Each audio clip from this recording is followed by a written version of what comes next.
हम में से बहुत से लोग ये सोचते हैं कि मेरे पास अगर ये होता तो मैं ये कर लेता, मेरे साथ अगर ऐसा हो जाता तो मैं ये बन जाता, मैं ये कर लेता।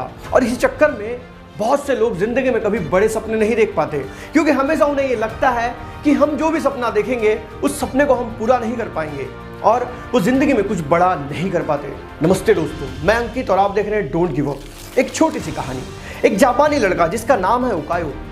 ये ओकायो जिसका लेफ्ट हैंड नहीं है, उसका लेफ्ट हैंड बचपन में एक हादसे में कट जाता है और ये बच्चा जब बड़ा होता है थोड़ा सा तो अपने माता पिता से कहने लगता है कि मुझे कराटे सीखना है, मुझे मार्शल आर्ट सीखना है।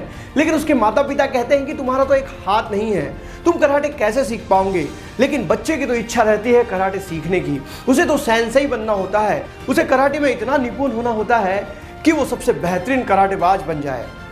और बच्चे की इतनी तीव्र इच्छा देखकर उसके माता पिता शहर के सबसे अच्छे मार्शल आर्ट के गुरु के पास उसे लेकर जाते हैं। और जब उस बच्चे को उस मार्शल आर्ट के गुरु के पास ले जाया जाता है तो वो गुरु उस बच्चे को देखकर कहते हैं कि तुम्हारा तो बायां हाथ नहीं है, तुम कैसे कराटे सीखोगे। तो बच्चा कहता है वो मुझे नहीं पता, लेकिन मुझे कराटे सीखना है, सबको हराना है और एक दिन सेंसेई बनना है। अब वो आप देखो कि आप मुझे कैसे पढ़ाएंगे। बच्चे की बात सुनकर गुरु बहुत इंप्रेस होते हैं और उस ओकायो को अपने स्कूल में दाखिला दे देते हैं। ओकायो अब अपनी ट्रेनिंग को शुरू करता है, लेकिन जब उसकी ट्रेनिंग शुरू होती है तो मास्टर सारे बच्चों को अलग अलग दांव पे सिखाते हैं, लेकिन ओकायो को सिर्फ एक किक की प्रैक्टिस करने लगाते हैं और हर दिन ओकायो एक ही किक की प्रैक्टिस करता है। और ये सब देखकर ओकायो को बुरा लगता है, उसे लगता है कि मास्टर सारे बच्चों को सारे प्रकार के दांव सिखा रहे हैं और मुझे सिर्फ एक ही किक सिखाते हैं, ऐसे से मैं कैसे सेंसेई बनूंगा।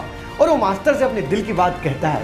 तब मास्टर उसे कहते हैं कि तुम्हें सीखना है तो सीखो, नहीं तो तुम छोड़कर चले जाओ। ओकायो ये सुनने के बाद शांत हो जाता है और अगले दिन से वो अपने किक पर बेहतरीन तरीके से प्रैक्टिस करने लगता है। और उन सारे 50-100 बच्चों की ट्रेनिंग खत्म होती है और आखिरी दिन आता है प्रतियोगिता का, जहाँ पर निर्धारित होगा कि सेंसेई कौन बनेगा। और ओकायो का मैच शुरू होता है। ओकायो का अपोनेंट जो कि थोड़ा सा ताकतवर होता है, कॉन्फिडेंट होता है, और वो ओकायो को देखकर पहले ही भाप लेता है कि मेरा प्रतिद्वंद्वी तो वीक है। और ओकायो भी शुरुआत में अपने ओपोनेंट से डर जाता है और तब रेफरी कहता है कि यही मैच को घोषित कर दिया जाए और ओकायो के ओपोनेंट को विजयी घोषित कर दिया जाए। लेकिन मास्टर कहते हैं नहीं, मैच पूरा होने दो। और ये बात सुनने के बाद ओकायो के ओपोनेंट के दिमाग में और कॉन्फिडेंस आ जाता है और इसी बात का इंतज़ार ओकायो को रहता है।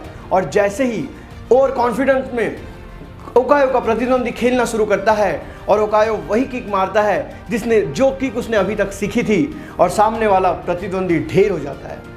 और इस प्रकार से ओकायो सेंसेई बन जाता है।